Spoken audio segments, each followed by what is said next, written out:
So hello friends, and welcome to this series of sharing friends' stories during COVID-19 pandemic, our reflections and our hopes.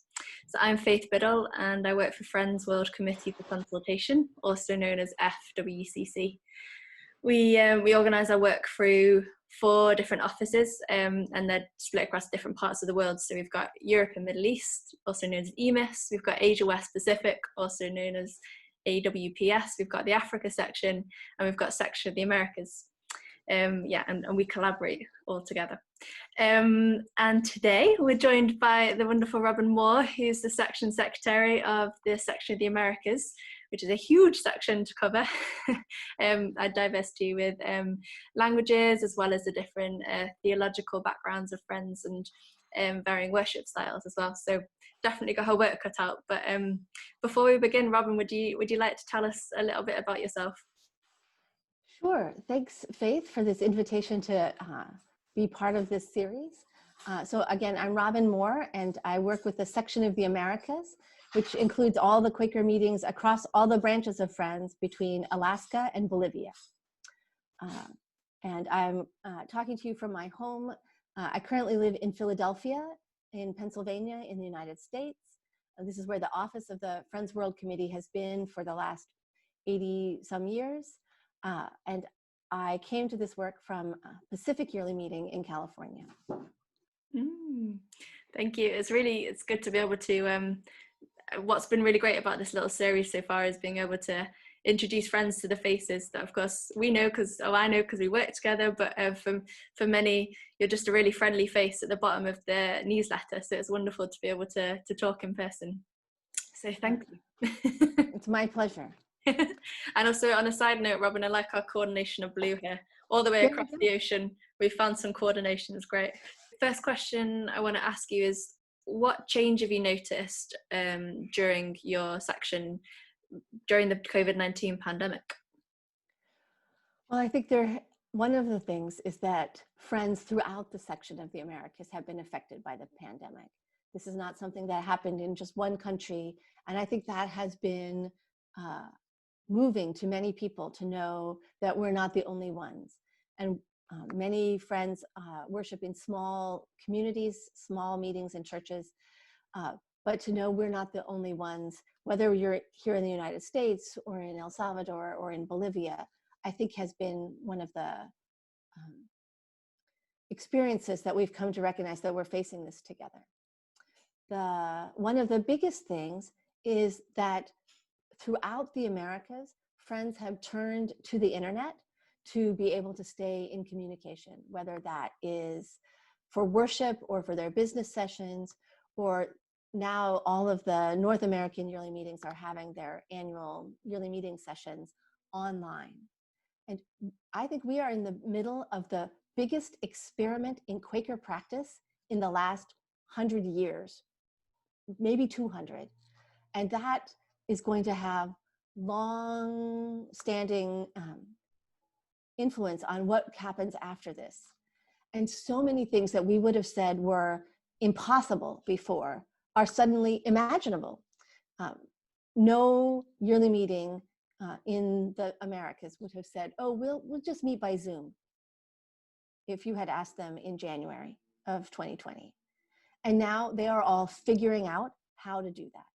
So in the section, we have spent some time helping to connect people from the different yearly meetings in the different branches of Friends who are all facing this at the same time, to talk to each other about, how do we do yearly meeting online? How do you do clerking of a giant business meeting in an online format? And that has been something that we've seen people reaching out to try new things and to ask themselves, what's important about what we've been doing, and what was just how we've always done it, and so it's actually easier to just do that again this year. And I think that is both exhausting and hopeful, to actually imagine what do we need from a yearly meeting session? What do we need from our monthly meeting? What kind of worship experience? What kind of pastoral care?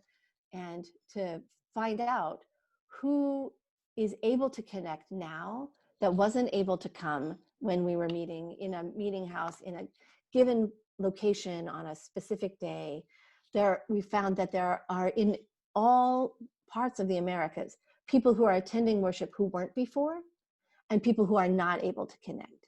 And those are often affected by issues of wealth and access to resources, but not entirely. There are people who, it's not money, it's that their health didn't permit them to be in large groups even before this pandemic.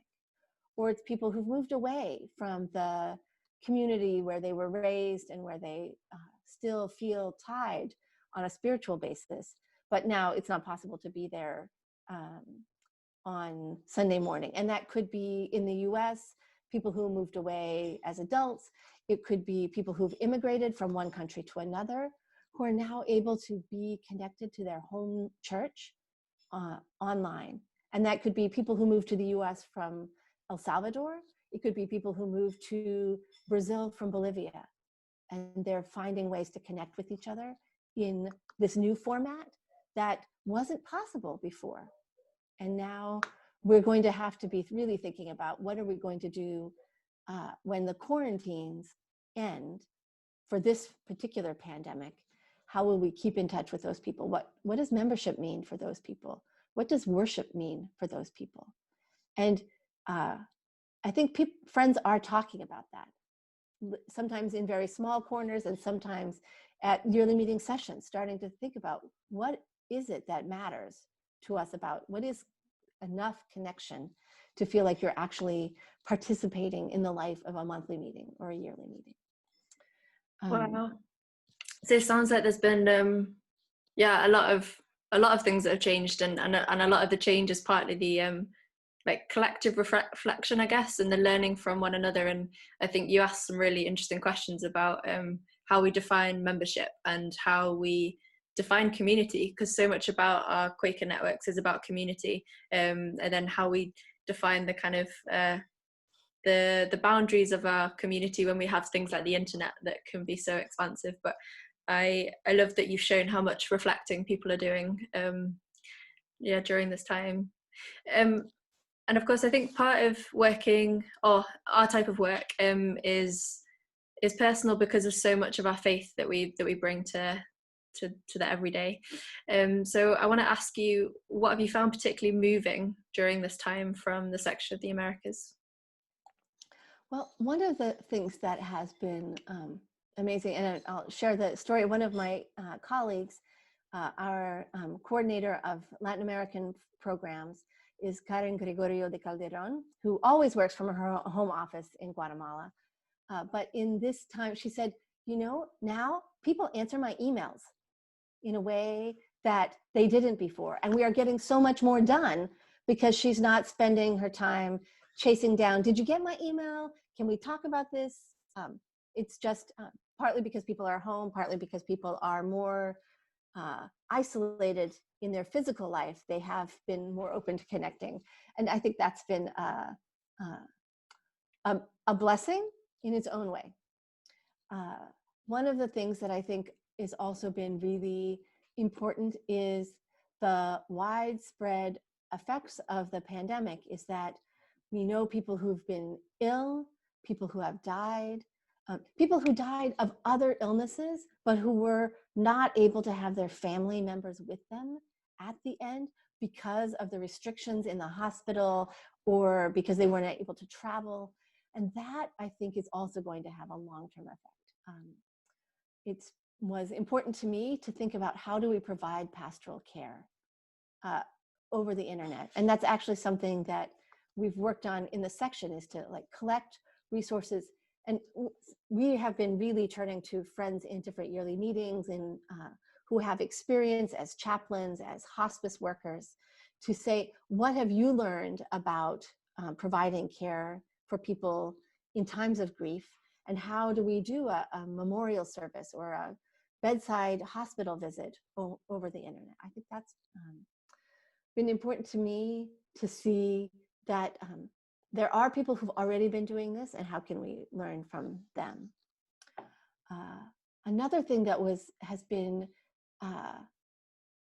inspiring is among Latin American friends, there have been a whole series of events, some sponsored by the section and some by other groups, of friends connecting across all of the different countries in the Americas among Spanish-speaking friends.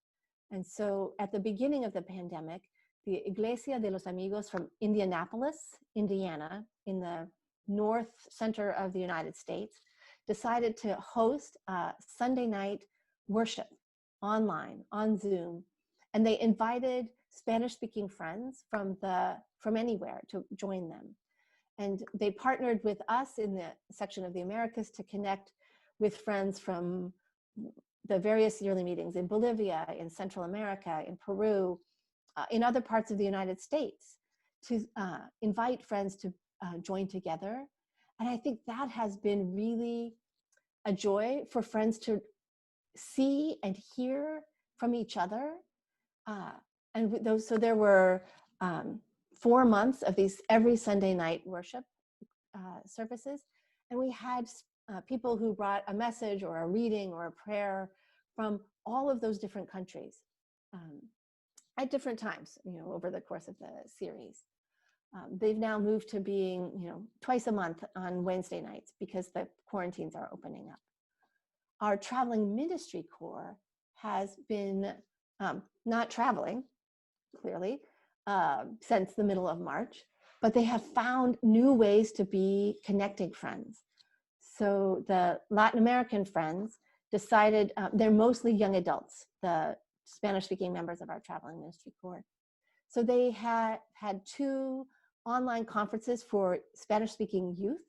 The first one we had about 100 friends, and the second one we had 200 from 9 countries, and an opportunity for a little bit of a message, a spiritually inspiring message, some news of friends in different parts of the section, and then small groups where all of our ministers each hosted a small group, but they could facilitate some conversation, an opportunity for everybody on the call to share something what's on their heart, a prayer request, their own story of how are things where you are. And that has been enormously moving and inspiring to me personally to see those connections happening.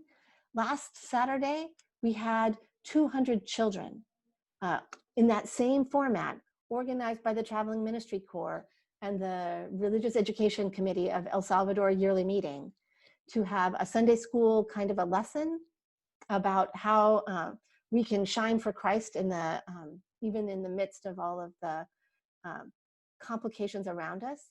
But there were children from El Salvador who shared a song, a friend from Bolivia who shared a prayer, a child from Bolivia who prayed for all of us.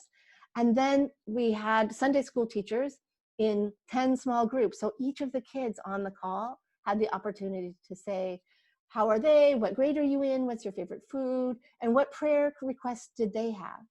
And that was so beautiful to see all of their faces, to hear their voices. And they're participating with their parents or their aunt or their uncle or their Sunday school teacher, whoever it is that helped them connect. 200 children from 9 countries. And for them, it's also an opportunity to know they're not the only ones. Other kids, other grown-ups are also finding reasons for hope and reasons to stay connected, even in the middle of all of the closing of schools and the closing of churches and the closing of everything around us. And that's opening up in different ways in different countries, but we're all still feeling significant restrictions in all of the Americas. Peru and Bolivia are in the top 15 of countries affected, like the highest rate of infection and new cases still in the world. The US is in the, it's either the top or like in the top 5, by any measure that you use.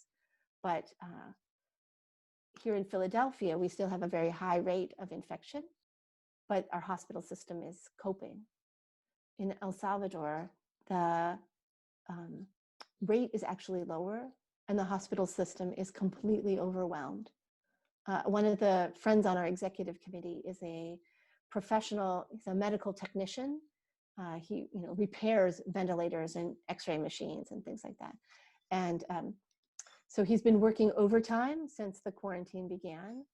And then he and his wife were both infected with the COVID-19. They've recovered now, but it's been very personal for a lot of people.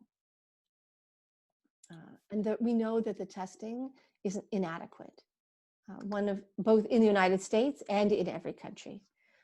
A friend in Bolivia had all the symptoms of COVID-19, but in order to get tested, he would have had to go to a clinic and wait in line for hours with other people who are almost certainly infected. So the risk for his moderate symptoms was greater to go and be tested than to just stay home isolated. His family brought him food and to recover alone. That to me is also one of the stories that's going to come forward, is the inadequacy of the medical system in all of our countries to provide adequate testing, adequate protection. And the economic disruption is going to be vast. The levels of unemployment, the official rates are sky high, and the true levels of unemployment are much worse. Yeah, gosh, and yes, it sounds like you're talking about the things that have moved you both, for how people have kind of taken on the opportunities to use technology to worship, and it can be really fascinating to feel how we can create space in the Zoom room to be together, but it's also, you've also talked about, I guess, feeling moved by, or it sounds like you're saying you've also been moved not necessarily in the way that you want to, because of the hardships and the pain that's also caused by a lot of the inequalities, and at the World Office we keep talking about it as that kind of great revealer. It's definitely not a great leveler. It's revealing a lot of the underlying difficulties and social inequalities that are already existing, and some people are in many worse situations than others. So thank you for drawing our attention, both the kind of some of the positives and the negatives, and I think that to me anyway, you've really perfectly encompassed what this time is. There's some things that are great that are coming out of it, and then there's also real hardships. We're losing loved ones, and it's really painful, and there's a lot of inequalities, and you've quite rightly also highlighted the fact that things will last for a little bit longer too. It won't just be this time, and the economic changes with jobs and stuff as we go on. And I think it's going to be a long time. And that's not just the trauma that people have experienced and the growing rates of domestic violence and people who are isolated from the ordinary structures that might have served to protect them in other times. But I keep hearing people talking about, well, we're just doing this until there's a vaccine. Yeah. But mostly I hear that from North Americans who think that they're going to be in the first wave of getting, if there is a vaccine, they'll get it. Yeah. But I think it's going to be several years before any vaccine is widely available throughout the Americas. And that's going to affect what we can do as a section together for several years. This is not just going to be the 2 weeks that I thought at the beginning of this, or at the 2 months that we thought a month ago. I'm coming to recognize more and more that the pessimists were right. And that's not me. Like, I have not been at the forefront of that at any point in this, but I keep having to face new depths of the reality. And this week, that's my realization, that it's going to be not 2021, but how many years will it be before the medical treatment and resources are provided throughout the Americas? I do not know. Yeah, well, and thank you for your honesty, though, because I think that really does, well, I hope it enables other people to be able to be honest about their reflections during during this time, and we're all learning. I think that that's something that's really evident in both the way that different sections across FWCC are adapting in their worship styles, how we even use Zoom is slightly different, you know, whether do we use the breakout rooms, does that exclude, or do we gather in, you know, there's so many nuances, but we are all learning and reflecting. But I want to, the third question that we're putting to the section secretaries, which I think also maybe talks about, well, I hope that it gives us some hope.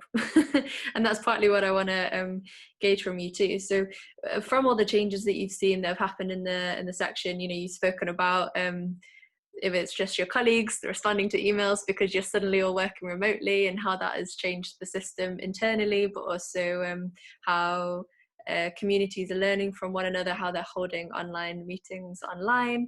As someone that kind of foresees quite a lot of the activity in Section of the Americas, is there anything that you've noticed that you really hope that Friends are able to carry forward as we do you know, heal from the trauma of this part of the pandemic, but also move forward in future years?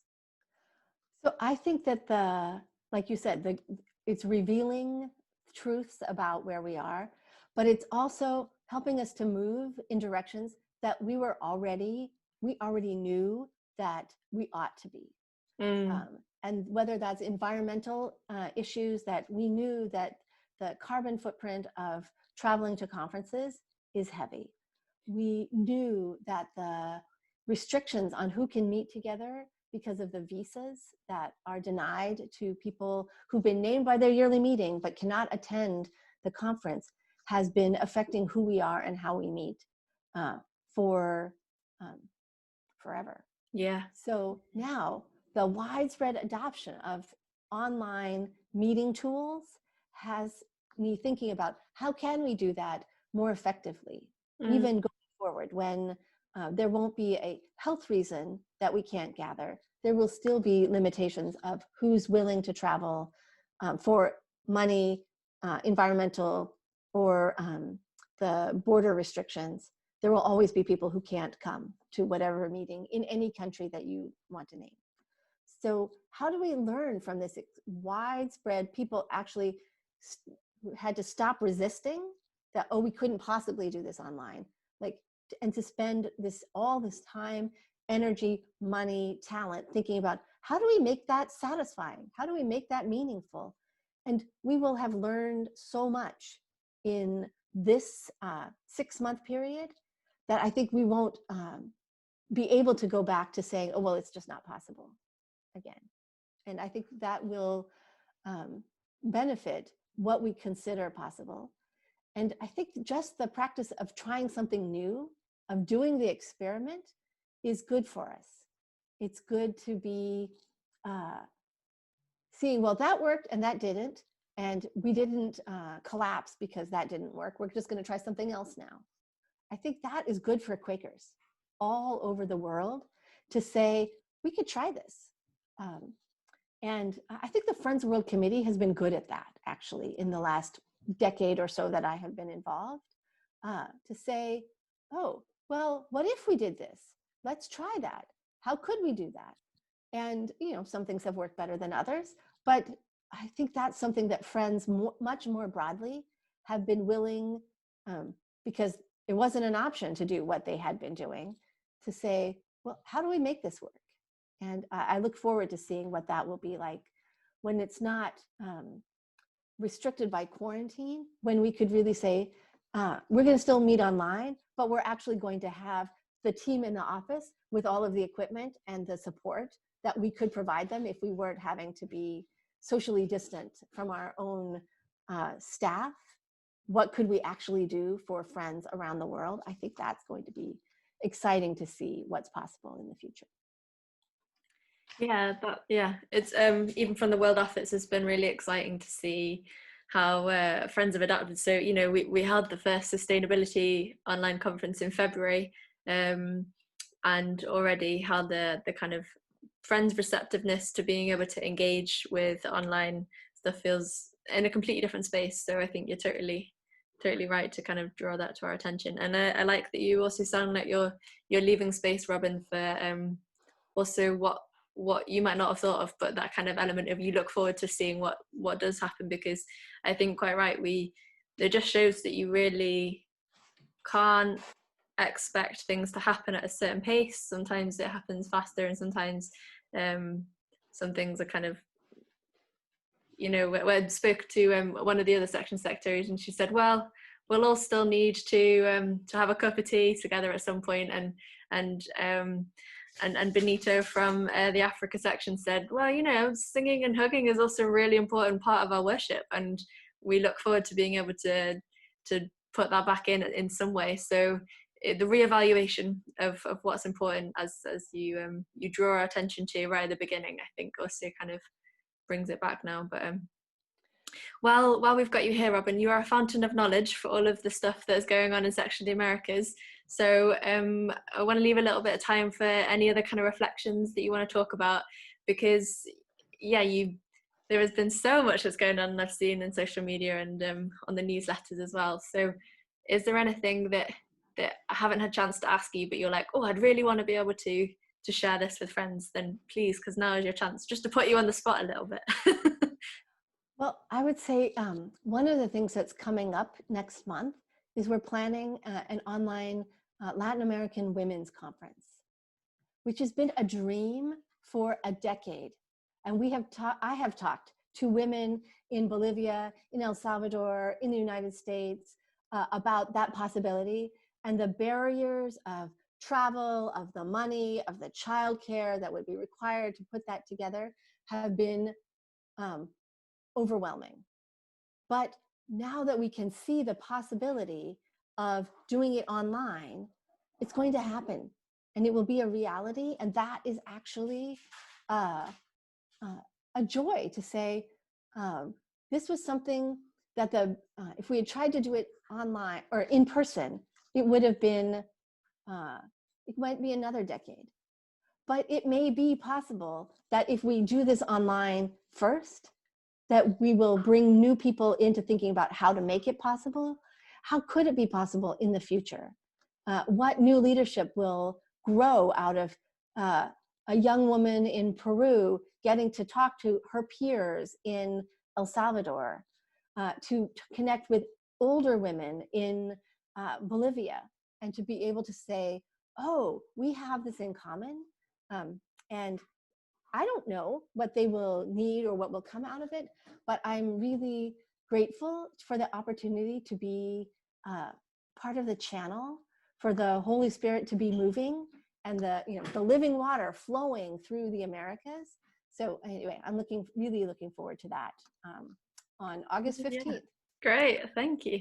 Well, and if people are going to watch this after August 15th, then they get to be able to head over to your website and see if there are any pictures from the event or little reports. So that's also exciting. Thank you for sharing that. And again, just shows who knows what was possible that we didn't think 6 months ago.